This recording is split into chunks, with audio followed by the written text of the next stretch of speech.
Hello everyone, this is Alex Legenhausen. Today I wanted to talk about and educate people on the chocolate industry. Chocolate is one of the most well-known candy products. We all see chocolate bars near cash registers at convenience stores, and some stores have an entire aisle dedicated just to candy. They may seem like an occasional treat to satisfy our impulses, but the chocolate industry has an immoral history of exploiting child workers. The key ingredient in chocolate is cocoa beans. These beans thrive in very warm, moist conditions. The climates that these beans are harvested in is found in West Africa, in countries such as Ivory Coast, Nigeria, Ghana, Cameroon, and many more countries.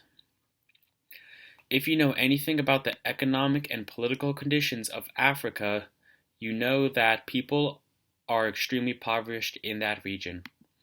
This creates an environment where the people in these West African countries are willing to do horrible things to try to survive.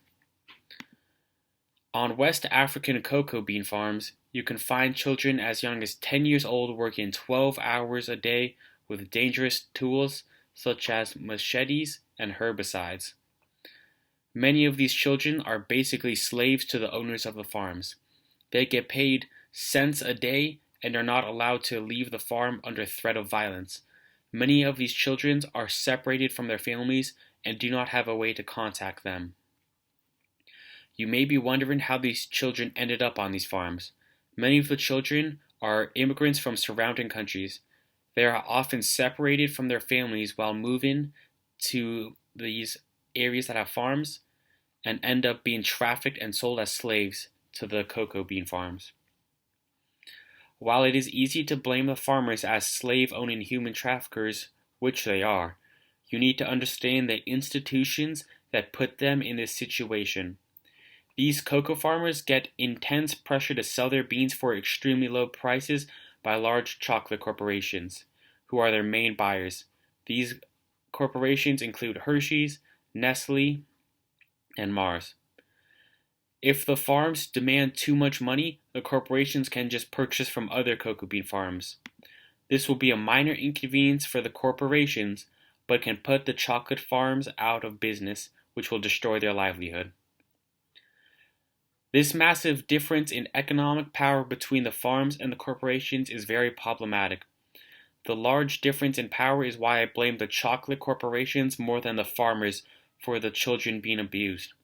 They have billions of dollars they can spend to pay their farmers fair wages, but they choose not to.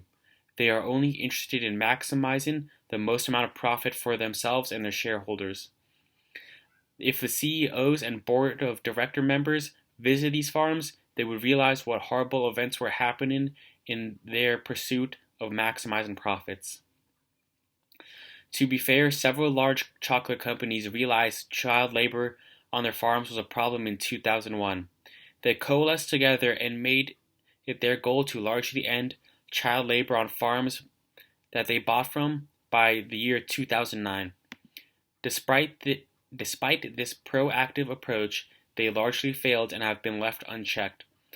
As of 2019, there are estimated 2.1 million children working on farms in West Africa. You may be wondering what you can do to help out. The first thing I would recommend is stop buying from these chocolate companies that we know use child labor. Like I said before, these companies are, some of the popular ones are Mars, Hershey's, and Nestle. You know a lot of their products because they're super popular, such as M&M's, Twix, Hershey's bars, Reese's, Snickers, and countless other products. By protesting these corporations and the immoral practices with your wallet, you send a powerful message that corporations understand. Since their main goal is to maximize profit, not contributing to them and refusing to buy their products will work against them. Another thing you can do is purchase chocolate from companies that actively ensure they get their chocolate from good sources. Some of them include brands like Alter Eco, Divine, Theo, and Matacassi, which are all available on Amazon and Whole Foods. Another one I like is called Johnny Doodle that is available at Walgreens. I plan to make some reviews about these chocolates, so keep subscribed for those. I want to make sure that these products are good if I'm going to recommend them. The last thing I would say that you can do to help out is spread awareness. Tell your friends and family about the chocolate companies that exploit child workers. The companies rely on people not knowing about what they are doing so they can continue to get away with it.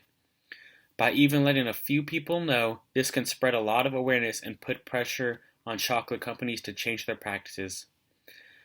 Those were some of my findings on the subject. I hope you learned something and will want to help out in your own way. Thank you for watching.